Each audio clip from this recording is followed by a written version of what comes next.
जोजो किड्स। कबूतर और शिकारी। एक विशाल पेड़ पर कबूतरों का बड़ा सा परिवार रहता था। सबसे बड़े और बूढ़े कबूतर को सब दादा कबूतर कहते थे और उनकी बात भी मानते थे। उठो बच्चों, चलो दाना चुगने चलते हैं। दादा कबूतर अपने साथ सभी को लेकर दाना चुगने निकल पड़े। आज तो इतनी देर हो गई भटकते भटकते, कहीं खाने को कुछ नहीं मिल रहा। हिम्मत मत हारो, हम थोड़ी और आगे चलते हैं, जरूर कुछ ना कुछ मिल जाएगा। बहुत देर तक ढूंढने पर भी कबूतरों को भोजन नहीं मिला। पर वहीं पास में एक शिकारी ने कबूतरों के लिए बड़ा सा जाल बिछा रखा था, जिसे उसने दानों से ढक दिया था। वो देखो, कितने सारे दाने! इससे तो बहुत दिनों तक खाने का इंतजाम हो जाएगा। रुको, अचानक इतना सारा अनाज, जरूर कुछ गड़बड़ है। सावधान, यह शिकारी की चाल हो सकती है। मुझे बहुत भूख लगी है, अब मैं और नहीं उड़ सकता। मैं दाना चुगने जा रहा हूँ। दादा कबूतर को छोड़कर सभी दाना चुगने चले गए। भूख के कारण इनकी बुद्धि भ्रष्ट हो चुकी है। मुझे यहीं रहकर इनका इंतजार करना चाहिए। दादा कबूतर का शक सही निकला। वाह, मजा आ गया! कितने स्वादिष्ट दाने हैं! वाह, मजा आ गया! कितने स्वादिष्ट दाने हैं! आज तो जी भर के खाया। अरे अरे, यह क्या? मैं उड़ नहीं पा रहा हूँ। ये क्या हो रहा है? लगता है हम जाल में फंस चुके हैं। दादाजी सही कह रहे थे। बचाओ, कोई बचाओ हमें! कोई बचाओ! इतने में शिकारी वहाँ आ पहुँचा। मजा आ गया! अब तुम सब मेरे कब्जे में हो। दादाजी बचाओ, बचाओ हमें! हिम्मत मत हारो, डरो मत। एक साथ जोर लगाकर उड़ो, जाल भी तुम्हारे साथ उड़ने लगेगा। इस बार सभी ने दादा की बात मानी और खूब जोर लगाकर उड़ने लगे। अरे अरे, मेरा जाल, मेरे कबूतर, वापस आओ, वापस आओ! नहीं! उड़ते उड़ते कबूतर अपने दोस्त चूहे के पास गए, जिन्होंने उनका जाल काट दिया। और तब सभी ने दादा कबूतर और चूहों को शुक्रिया अदा किया और आगे से दादा कबूतर की सभी बातों को मानने की कसम खाई। भेड़ें और सियार। एक दिन एक सियार जंगल से गुजर रहा था। उसने दो भेड़ों को जोर जोर से बातें करते हुए सुना। अरे भाई, क्या बात है? शायद इनके बीच झगड़ा होने वाला है। चलो देखता हूँ। सियार एक पेड़ के पीछे छिप गया और भेड़ों को लड़ते हुए देखने लगा। मुझसे पंगा मत लो, मैं बहुत शक्तिशाली हूँ, समझी? मैं तुमसे नहीं डरती, जाओ यहाँ से, यह मेरा इलाका है। तो चलो, इसका आज फैसला हो जाए। ठीक है, मैं किसी से नहीं डरती, आ जाओ मैदान में। वाह, यह दोनों तो बहुत तगड़ी हैं। इनका झगड़ा देखने में मजा आएगा। मैं ताकतवर हूँ। नहीं, मैं ताकतवर हूँ। तुम हटो यहाँ से, ये मेरा इलाका है, मैं ताकतवर हूँ। हट जाओ, आज मैं तुम्हें छोड़ूंगी नहीं। दोनों भेड़ों में जबरदस्त झगड़ा होने लगा। दोनों बुरी तरह से घायल हो गईं। उनके शरीर से लगातार खून तक बहने लगा। सियार ने इस बात का फायदा उठाने की सोची। लगता है दोनों लड़ते लड़ते थक चुकी हैं। मैं इन्हें अपना शिकार बना सकता हूँ। दोनों भेड़ों को लड़ता देख सियार लालच में आ चुका था। उन दोनों के बीच पड़कर एक एक कर दोनों को खा जाना चाहता था। सियार ने आओ देखा ना ताओ और भेड़ों पर टूट पड़ा, लेकिन दोनों भेड़ें बहुत ताकतवर थीं। उन्होंने सियार की जमकर धुलाई कर दी। हे भगवान, मैं सोच रहा था कि दोनों को एक एक करके कई दिनों तक खाऊंगा, लेकिन ये तो मेरे ही पीछे पड़ गई। अरे छोड़ दो मुझे, मार ही डालोगी क्या? अरे छोड़ो, अरे दोनों भेड़ें बहुत ताकतवर थीं। उन्होंने सियार की जमकर धुलाई कर दी, जिससे सियार वहीं ढेर हो गया। वफादार घोड़ा बादल। चंदन के पास बादल नाम का एक खूबसूरत सफेद रंग का घोड़ा था। दोनों एक दूसरे से बहुत प्यार करते थे। चंदन अपने घोड़े पर बहुत मेहनत करता, उसे रोज अच्छे से नहलाता, अच्छा खाना खिलाता और घुमाने भी ले जाता। बादल भी चंदन की हर बात मानता था। एक दिन एक चोर की नजर घोड़े पर पड़ी। अरे, इतना सुंदर और शांत घोड़ा, इतना आज्ञाकारी है, क्यों ना इस पर साफ किया जाए अपना हाथ, क्यों ना इस बार इसे ही चुरा लिया जाए। अगले ही दिन चोर मौका पाकर घोड़े को भगा ले गया। इस घोड़े को ज्यादा दिन अपने पास रखना खतरे से खाली नहीं है, इससे जल्दी ही बेच देता हूँ, कहीं पकड़ा ना जाऊं, इसका रंग ही बदल देता हूँ। चोर ने घोड़े को काले रंग से रंग दिया और उसे लेकर शहर की तरफ जाने लगा। बादल चंदन को याद कर कर रोता रहता। हे भगवान, मेरी मदद करो, यह चोर तो बहुत चालाक है, मुझे चंदन से दूर कर दिया, मैं उनके बिना नहीं रह सकता। तभी बादल की नजर नदी किनारे बैठे चंदन पे पड़ी। चंदन को देखते ही बादल जोर जोर से हिनहिनाने लगा। चंदन को कुछ समझ नहीं आया। अरे, ये घोड़ा मुझे देखकर इतना शोर क्यों कर रहा है? शायद ये मुझे कुछ कहना चाहता है। तभी अचानक बादल चोर को जोर से धक्का देकर नदी में कूद पड़ता है। अरे अरे, ये घोड़ा, अरे इसे बचाना होगा। चंदन घोड़े को बचाकर बाहर ले आता है, मगर यह क्या? अरे, इस घोड़े का तो रंग निकल रहा है। अरे भागो, कहीं पकड़ा न जाऊं। यह सब देख चोर दुम दबाकर भाग गया। चंदन अपने घोड़े को पहचान जाता है और बादल अपनी समझदारी से अपने मालिक के पास वापस पहुंच जाता है। 2 बकरियां। एक बार की बात है, रतन नाम का एक चरवाहा अपनी बकरियों को नदी किनारे घास चराने ले गया। रतन नदी किनारे पेड़ की छांव में सुस्ताने लगा और दोनों बकरियां घास चरने लगी। अचानक पहली बकरी को नदी की दूसरी तरफ हरी हरी घास दिखाई दी। अरे वाह,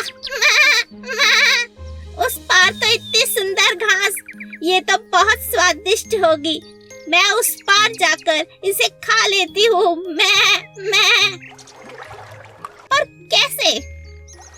तभी बकरी की नजर एक पेड़ पर गई जो बहुत लंबा था और किसी कारण से गिर गया था और नदी के उस पार तक जुड़ गया था, जैसे कोई पुल हो।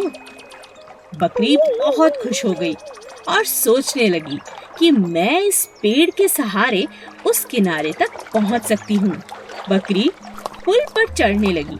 तभी उसकी नजर एक और बकरी पर पड़ी जो उसी पेड़ के सहारे उस पार आना चाहती थी। पीछे हट जाओ, पीछे हट जाओ, मुझे नदी पार करनी है।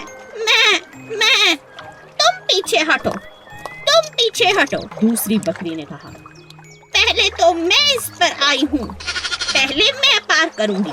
मैं दोनों बकरियां आपस में झगड़ने लगी। पहली बकरी समझदार थी, उसने कहा, मैं पीछे नहीं हटूंगी, मगर नीचे बैठ जाती हूँ। तुम मुझे टाप कर नदी की दूसरी तरफ जा सकती हो।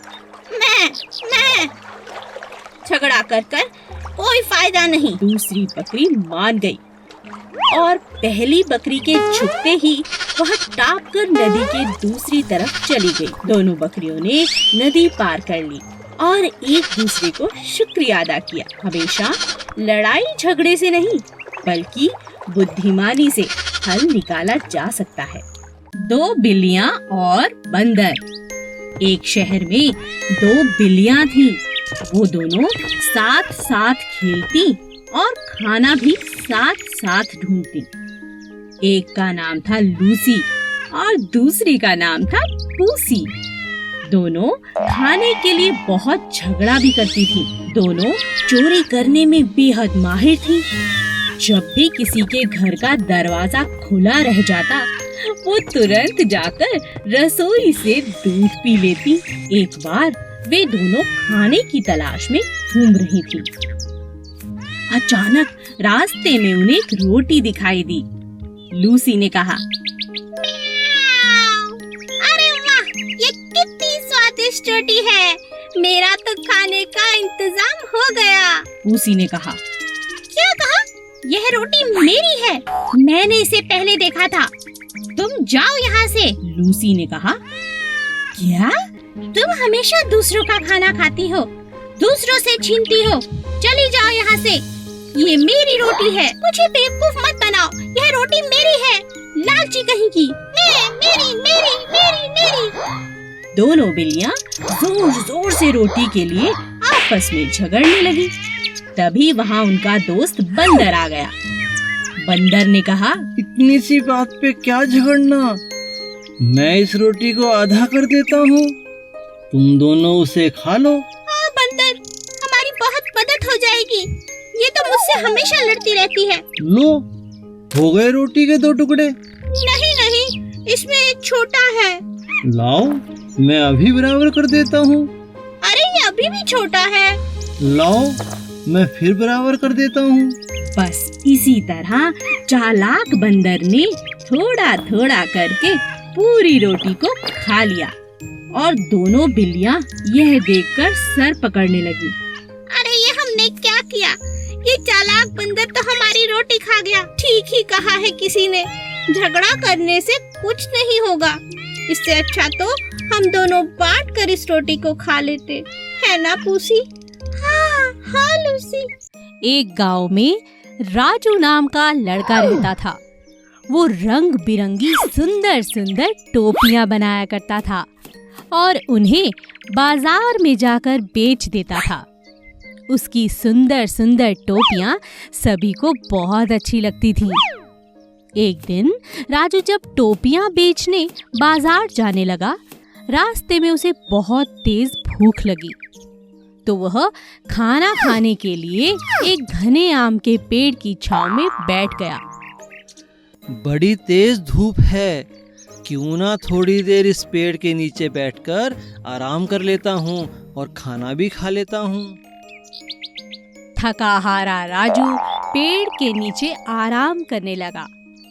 उसी घने पेड़ के ऊपर बहुत सारे बंदरों की टोली थी जो बहुत शैतान थे।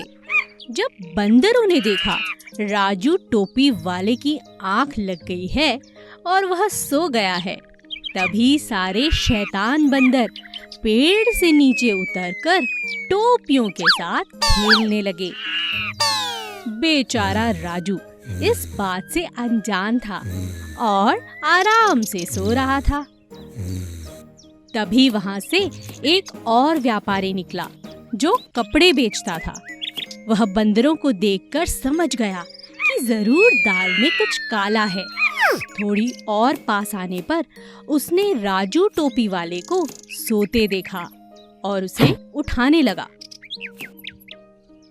अरे ओ टोपी वाले भैया, जल्दी उठो, देखो बंदर तुम्हारी सारी टोपियां ले जा रहे हैं। जल्दी उठो, जल्दी उठो। क्या?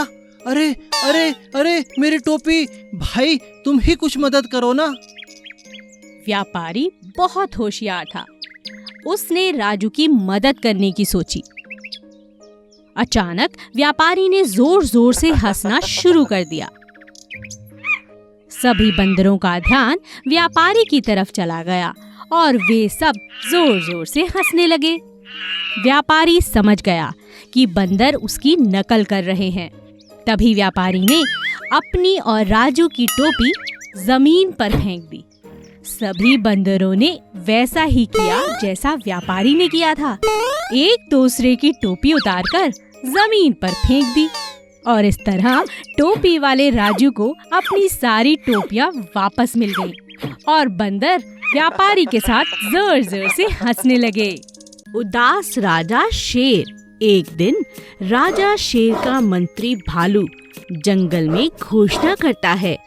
सुनो सुनो सुनो, राजा शेर बहुत दिनों से उदास हैं। जो कोई भी राजा जी को हंसाएगा उसे बड़ा इनाम दिया जाएगा। आप सभी का स्वागत है, आइए और हमारे राजा को हंसाइए। ये बात जंगल में आग की तरह फैल गई। जंगल के सभी जानवर राजा को खुश करने के प्रयास करने लगे। सबसे पहले एक हाथी उन्हें खुश करने की कोशिश करता है। हाथी अपनी सूंड से तरह तरह के करतब दिखाता है, लेकिन राजा को हंसी नहीं आती। फिर बंदर की बारी आती है। मैं आपको हंसाने की कोशिश करता हूँ राजा जी। बंदर अपने बहुत अच्छे अच्छे करतब दिखाता है, मगर वह भी हंसाने में नाकामयाब होता है। इसी तरह सभी जानवर कोशिश करते हैं, लेकिन किसी को भी कामयाबी नहीं मिलती।